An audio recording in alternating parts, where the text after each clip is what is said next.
28% GST काटेला। जी हाँ दोस्तों, आपका स्वागत है बाबा खबरी पर और ऐसे भोजपुरी अपडेट आपको यहाँ मिलते रहते हैं, तो चैनल को सब्सक्राइब जरूर कर लीजिएगा। तो बात करते हैं भोजपुरी के देसी स्टार समर सिंह के बारे में। जी हाँ, इनका एक होली स्पेशल सॉन्ग आप लोगों के बीच में आया, 28% जीएसटी काटेला।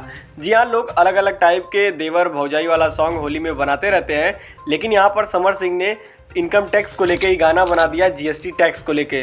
मैं आपको बता दूं, इस गाने की चर्चाएं भोजपुरी इंडस्ट्री में काफ़ी तेज़ी से चल रही हैं और गाना काफ़ी लाजवाब और धमाकेदार है।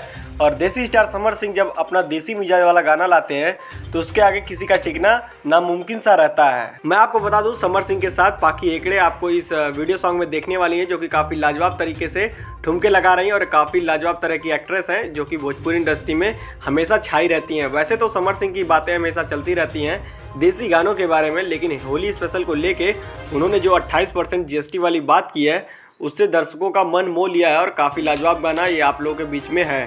तो क्या आपने समर सिंह का जीएसटी वाला गाना सुना? नहीं सुना तो जल्दी जाइए यूट्यूब पर सर्च करके सुनिए और ऐसे भोजपुरी अपडेट जानने के लिए हमारे चैनल को लाइक शेयर सब्सक्राइब जरूर कर लीजिएगा।